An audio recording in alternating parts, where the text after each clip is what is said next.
the name of God, the merciful, the compassionate, distinguished audience, Assalamu alaikum, I come to you in peace.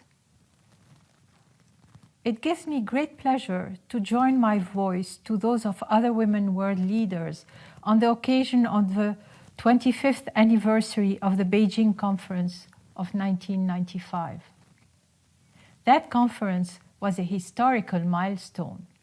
Hillary Clinton's famous words, "Women's rights are human rights," still resonate today.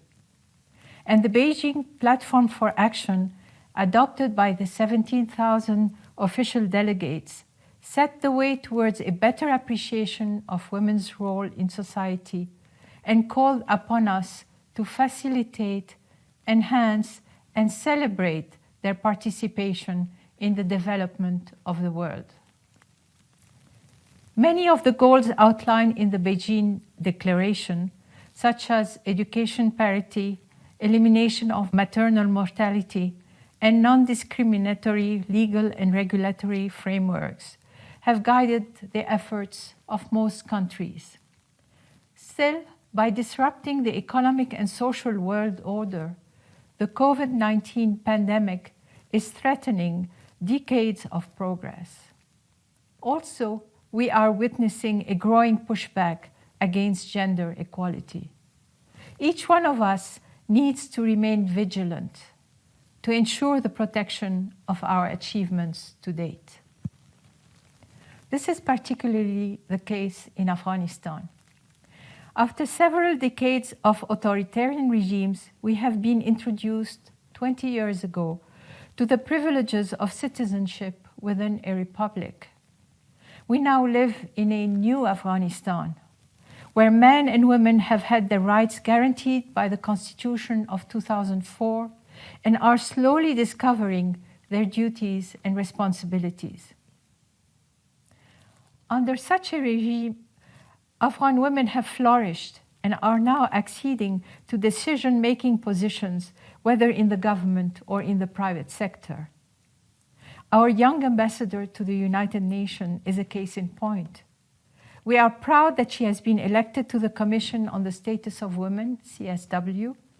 She embodies the government's commitment to the empowerment of women and the contribution of Afghan women to the development of our country.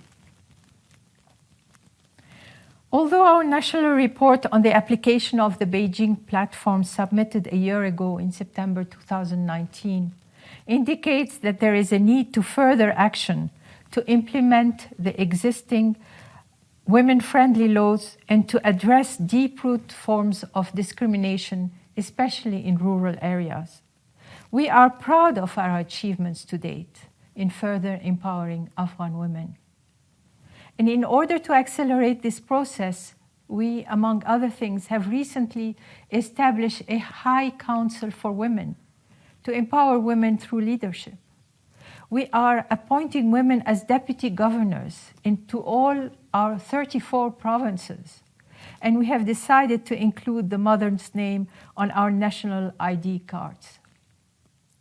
In parallel, the government is implementing the second phase of the 1325 National Action Plan on Women in partnership with UN Women and through the UN Group of Friends of Women in Afghanistan.